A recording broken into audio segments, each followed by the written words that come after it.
The Selfish Path to Romance. Download Chapter 1 for free at drkenner.com and at amazon.com. Amy, you're dealing with some grief. Yes, I am, Dr. Kenner. Hello. Hi. Hi. Yeah, we recently lost a very, very dear friend. We had known him for about 13 years. He died of a sudden heart attack at age 59, unexpectedly. Okay. And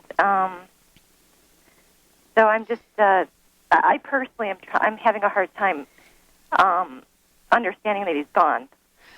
Okay, and that's one of the tasks of grief. It's going to take your mind a while to experience that. How close were you to him? We saw him about twice a month on average, for the last, 10 years or so. And what did he mean in your life? He was he was a very humorous person, and he had a very, very strong personality.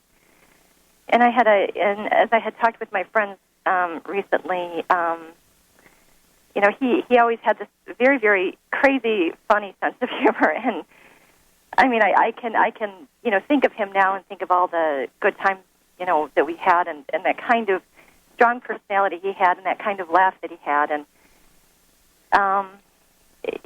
we really got along personality-wise, and I'm going to be actually meeting tomorrow with a couple of friends who had known him for, probably over 40 years. And I've kind of put myself in the role of kind of an event planner for this, for them, basically. So you're faced with what question? I'm sorry? You're faced with what question? What's pressing on your mind? I guess I'm just trying to figure out what it's a difficult situation because his best friend had known him for 45 years, and I want to be sure that I can comfort them as best that I can, and we have a whole bunch of different kinds of personalities that we're meeting with tomorrow, and I just, I just want it to go smoothly. But so you're giving yourself two different tasks. On one hand, you really miss this person. Yeah. And you're doing your own grieving. You're missing the laughter. Your mind needs to recognize the fact that, oh my gosh, he's not coming to is it a gathering tomorrow? Right. He's not coming to our gathering tomorrow. And I won't ever hear his laugh again unless we play videotapes, but that'll be so painful. Yeah. And you'll feel that loss. And your loss will be different from someone who's known him for 45 years and might have grown up with him, and they might have shared a whole huge history together, right. Correct? They did, yes. And if you're with that person, then that puts another focus in your mind, and that's how do I comfort this person while I'm grieving my own loss, while I'm running an event. Right. So I would definitely try to be good to yourself. Yeah. Because the main person to comfort in this situation is whom? Mm-hmm. Who would it be for you? The main person that I would need to comfort is myself. Is yourself. Yeah. And if you keep the focus on that, rather than feeling like you need to meet everyone's needs, how many people are coming? 10 altogether. If you have 9 different, you plus 9 other people, correct? Mm-hmm. Yes. So if you have all of you in the room, and if your goal is to make everyone feel at ease and make everyone comfortable. Yeah. And let's say the next person. Hey, I got to interrupt this because we've got to pay some bills. 30 seconds, that's it. A very quick ad, and then Ellen will be back. Romance. Ugh, I wish guys knew more about what we want from a relationship.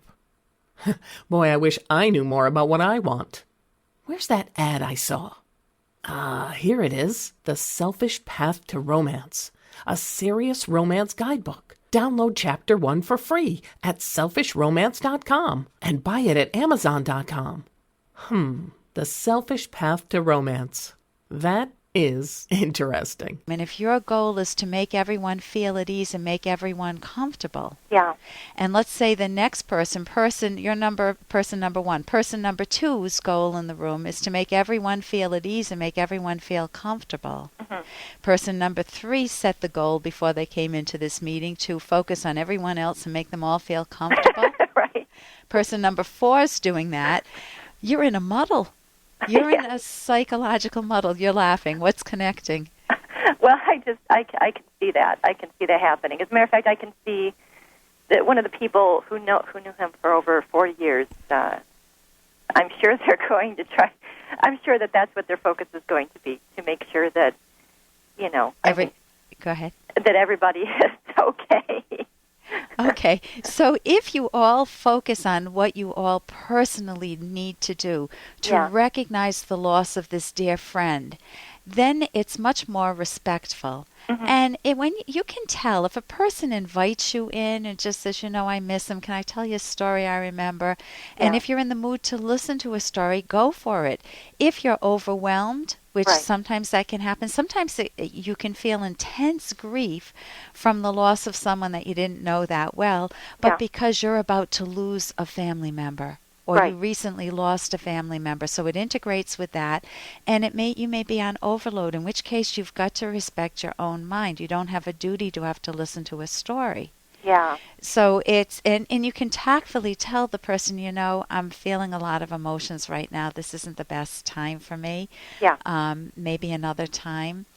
So if you manage the grief in a very self-respecting way, being tactful with other people, and you don't try to make everyone feel healed in one gathering, then I think that's more respectful.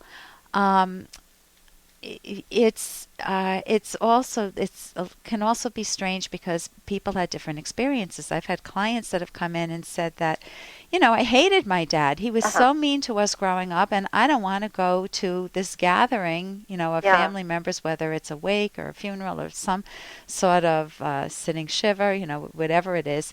They said, because I didn't feel the same way they did towards him. They didn't know him well enough. These are neighbors, and these are people that think he was great, but I knew the truth. He used to beat me up, and so I don't even want to go there. So people feel a whole range of different emotions, and within one person, you can feel a range of emotions. You can feel, I love his laughter, but he never really asked me about myself. I never felt like he knew me as a person, so there may be some resentment there. Well, actually, he was a very in-the-moment sort of person, and he didn't, I got to say, he had some of his quirks, but nothing that nobody got into an argument over, because he understood that, he really knew what was important in life. And it's just going to be, hard to.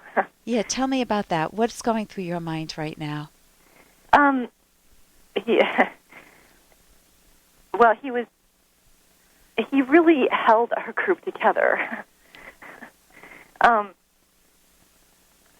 Anyway, excuse me.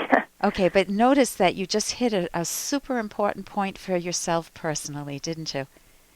Yeah. He held the group together, and you don't want to brush away those tears. We wouldn't be able to talk about it on radio, obviously, but for yourself, you can you can journal right now, right after we get off the phone, and write down what will we do to hold the group together? What does it need? What did he bring to it? What do we not have anymore? How can we solve this problem of keeping the group close the way he was able to manage that?